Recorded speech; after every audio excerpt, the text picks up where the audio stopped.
நம்ம சேனலுக்காக சப்போர்ட் பண்ணுற எல்லா ஃப்ரெண்ட்ஸுக்கும் ரொம்ப ரொம்ப நன்றி. ஹாப்பி நியூ இயருக்காக நான் எங்கள் வீட்டில் வந்து சிம்பிளான மெத்தடில் கேக் செஞ்சேன். வீட்டில் இருக்க பொருளை வச்சு ஓவன் இல்லாமல் ரொம்ப ஈஸியாக கேக் செய்யலாம். நல்லா சாஃப்டாக சூப்பராக பேக்கரியில் எப்படி செய்வாங்களோ அதே மாதிரி டேஸ்ட்டில், அதே மாதிரி நல்லா சாஃப்டாக சூப்பராக வந்துச்சு. பார்க்குறதுக்கு எப்படி இருக்குது பாருங்கள், அப்படியே பேக்கரியில் செஞ்ச மாதிரியே டேஸ்ட்டும் இருந்துச்சு, சாஃப்டாகவும் இருந்துச்சு. எப்படி செய்யலாம் வாங்க பார்க்கலாம். சர்க்கரை ஒரு 3/4 கப் சர்க்கரை எடுத்துக்கலாம். சுகர் ஜாஸ்தி வேண்டான்னா நீங்கள் 1/2 கப் கூட போட்டுக்கலாம். எங்கள் வீட்டில் கொஞ்சம் ஜாஸ்தி சாப்பிடுவாங்கன்றதுனால நான் 3/4 கப் போட்டிருக்கேன்.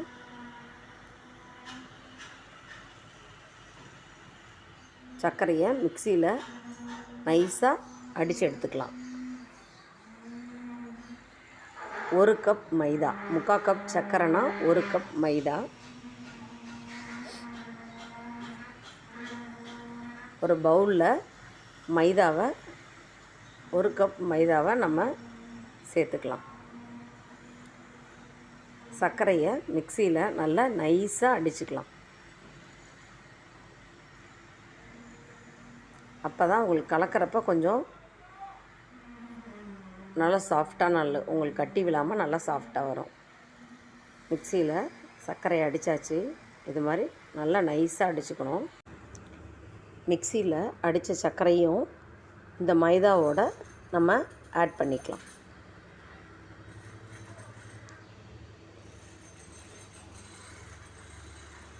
இதோட 1/2 ஸ்பூன் மேக்கிங் சோடா, 1/2 ஸ்பூன் சமையல் சோடா, 2 ஸ்பூன் வெண்ணிலா எசன்ஸ் ஊற்றிக்கோங்க. அது வாசனைக்காக.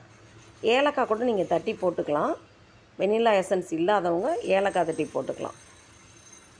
பட்டர் தேவையான அளவு பட்டர்.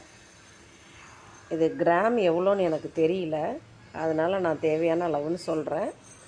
பால் வந்து நம்ம எவ்வளோ அளந்தோமோ அதில் 1/2 கப் பால், 3/4 கப் சர்க்கரை, 1 கப் மைதா, 1/2 கப் பால். இதுதான் அளவு கரெக்டு. அளவு நீங்கள் கரெக்டாக இருந்தால் தான் உங்களுக்கு கேக் வந்து நல்லா சாஃப்டாகும். இதில் கம்மி ஆகிட்டா கெட்டியாயிரும், ஜாஸ்தி ஆகிட்டா கேக் நொலன்னு ஆயிரும், நல்லா இருக்காது. கரெக்டான அந்த இது வராது. நல்லா கொஞ்சம் கொஞ்சமாக பாலை சேர்த்து நல்லா இது மாதிரி அடிச்சுக்கோங்க. உங்களுக்கு நீங்கள் கையில் கட்டி விழாமல் நல்லா நீங்கள் அந்த முட்டை அடிக்கிற அந்த இதில் வந்து நீங்கள் நல்லா இது மாதிரி மிக்ஸ் பண்ணதுக்கப்புறம் முட்டை அடிக்கிற இதில் வந்து நீங்கள் நல்லா கட்டி விழாமல் நல்லா அடிச்சுக்கோங்க. இது மாதிரி அடிச்சுக்கோங்க. கட்டி இருந்துச்சுன்னா கேக் அங்கங்கே திட்டாக இருக்கும். உங்களால் அது மாதிரி அடிக்க முடியல, அவ்வளோ ஸ்பீடாக அடிக்க முடியலன்னா ஒரே ஒரு அடி, ரொம்ப அடிச்சிடக்கூடாது. மிக்சியில் லைட்டாக ஒரே ஒரு அடி அடிங்க. இதை ஊற்றிட்டு மிக்சியில் அடிங்க. உங்களுக்கு கட்டி விழுது அப்படின்னா, சரியாக பண்ண முடியலன்னா, நான் கையில் தான் பண்ணியிருக்கேன், மிக்சியில் அடிக்கலை. அடிக்கணுன்னா நீங்கள் ஒரே ஒரு அடி அடிக்கணும், ரொம்ப அடிச்சிடக்கூடாது, கேக்கு கெட்டியாக போயிடும். லைட்டாக ஒரு பிஞ்ச் உப்பு சேர்த்துக்கோங்க. எல்லாத்தையும் சேர்த்து நல்லா இது மாதிரி நம்ம மாவை இப்படி ஊற்றுறப்ப அழகாக இருக்கணும். அப்படியே வரி வரியாக வரணும். இப்போது நம்ம செரி பழம் இதோட சேர்த்துக்கலாம். எனக்கு green colour, red colour red கிடைக்கும்னு பார்த்தேன், ரெட்டு கிடைக்கல. எல்லோவும் க்ரீனும் கிடச்சிச்சு. சரி மங்களகரமாக இருக்கே அப்படின்ட்டு நியூ இயர் இதுமா எல்லோ க்ரீன் 2 சூப்பரான கலர் செரி பழத்தை போட்டு நல்லா அடிச்சுக்கிட்டேன். அதையும் நல்லா மிக்ஸ் பண்ணிக்கலாம். நம்ம கையிலே கேக் செஞ்சு சாப்பிட்றது அதில் ஒரு ஹாப்பி தானே, ரொம்ப சந்தோஷமாக இருக்கும். இது மாதிரி நீங்கள் ஊற்றுறப்ப அப்படியே அழகாக அப்படியே மடிப்பாக வரணும். அதுதான் கரெக்டான பதம்னு அர்த்தம். நம்ம வீட்டில் இருக்க பாத்திரத்துலேயே ஒரு ஸ்பூன் ஆயில் விட்டுக்கோங்க. பாத்திரத்தில் நல்லா அந்த ஆயிலை எல்லா இடத்துலையும் ஸ்ப்ரெட் ஆகிற மாதிரி தடவிக்கோங்க. கேக் செய்கிறவங்களுக்கு அந்த பேப்பர் இருந்தாலும் நீங்கள் அடியில் போட்டுக்கலாம். என்கிட்ட அது இல்லை, அதனால் நான் சிம்பிளாக எண்ணெய் தடவிட்டேன். கொஞ்சம் மைதாவையும் அதில் ஒட்டாமல் இருக்கிறதுக்கு, அப்போ தான் உங்களுக்கு அழகாக வரும். நீங்கள் 2 தட்டு தட்டினாலே அழகாக வந்துடும் கேக்கு. மைதாவை ஃபுல்லாக பாத்திரம் ஃபுல்லாக அப்படி தடவிக்கோங்க. அவ்வளோ பாத்திரம் முழுக்க இது மாதிரி மாவை தடவிட்டு, நீங்கள் போய் இந்த கேக் ஒட்டுற பேப்பர்லாம் வாங்கவே தேவையில்லை. மாவை தடவினாலே கேக் அழகாக நல்லா 2 தட்டு தட்டினாலே போதும் பாத்திரத்தை. கேக் அழகாக வந்துடும், ஒட்டாது. கேக் வந்து ஒட்டாது. இப்போ நம்ம மிக்ஸ் பண்ணி வச்சுருக்க கேக் மைதா மாவை இதில் அழகாக நம்ம கொட்டிக்கலாம். முக்கால் தான் கொட்டணும். நான் கொஞ்சம் இருக்கிறது வேஸ்ட் ஆகக்கூடாதுன்னு கொஞ்சம் கூடுதலாக கொட்டிட்டேன். ஆனால் நீங்கள் முக்கால் அளவு கொட்டுங்க, அப்போ தான் பொங்கி வரப்போ கரெக்டாக இருக்கும். நான் கொஞ்சம் வேஸ்ட் ஆக்கிடக்கூடாதுன்றதுக்காக எல்லாத்தையுமே கொட்டிட்டேன் பாத்திரத்தில்.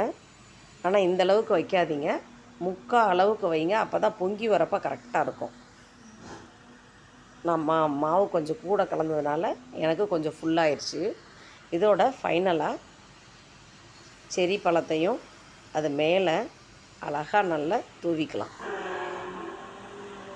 பார்க்குறதுக்கே எவ்வளோ அழகாக சூப்பராக இருக்குது பாருங்கள். இப்போது நல்லா அடி கனமான பாத்திரத்தை கேஸில் வச்சுருங்க. வச்சு கேஸை ஆன் பண்ணி சிம்மில் வச்சுருங்க. இது மாதிரி நல்லா கனமான பாத்திரத்தில் உள்ளுக்குள்ளே ஒரு கிண்ணம் மாதிரி இது மாதிரி வச்சுட்டு, நம்ம ரெடி பண்ணி வச்சுருக்க கேக் மாவை அது மேலே வச்சு ஒரு மூடி போட்டு மூடிடுங்க. இது மாதிரி மூடி போட்டு மூடிடுங்க.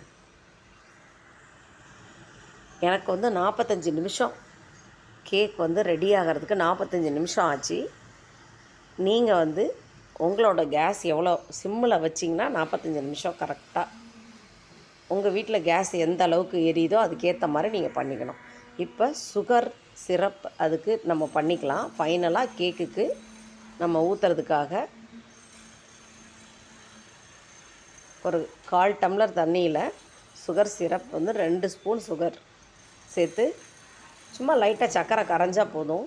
ரொம்ப நீங்கள் வந்து கொதிக்க விட்டு அதை கம்பி பதம் அதெல்லாம் பண்ணலாம் தேவையில்லை. லைட்டாக சர்க்கரை வந்து கரைஞ்சி ஒரு 2 கொதி கொதிச்சா போதும். நம்ம ஆஃப் பண்ணி எடுத்து வச்சுக்கலாம். சுகர் சிரப்பை எடுத்து வச்சுக்கலாம். அவ்வளோதான், ரெடி ஆயிடுச்சு. இதை தனியாக நம்ம எடுத்து வச்சுக்கலாம். கேக் நல்லா ஆறின பிறகு நான் கேக்கை கட் பண்ணுறப்ப கேக்கை இது மாதிரி கட் பண்ணுறப்ப புது கத்தி, அதனால் என் கை கட்டாயிடுச்சு. ஹாப்பி நியூ இயர் அதுமா கை கட்டாயிடுச்சு.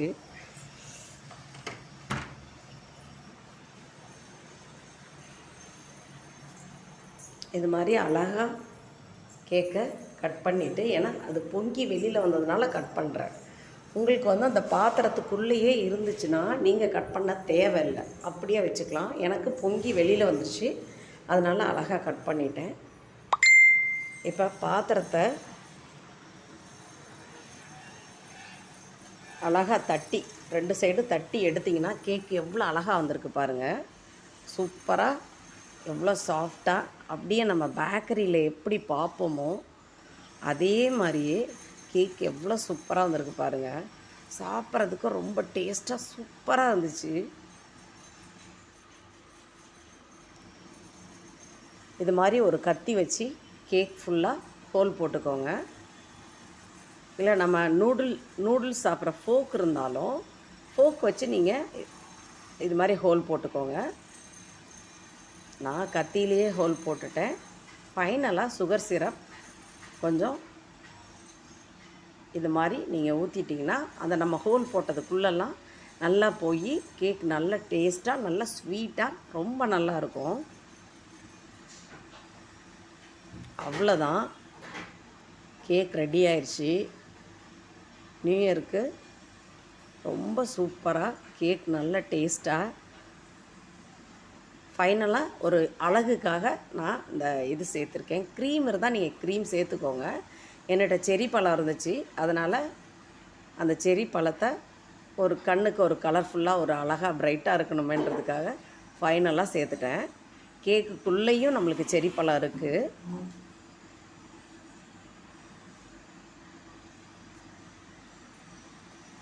அவ்வளோதான், கேக் ரெடி ஆயிடுச்சு. கேக்கை வெட்டி ஹாப்பி நியூ இயரை சூப்பராக கொண்டாடுங்க. Thank you friend.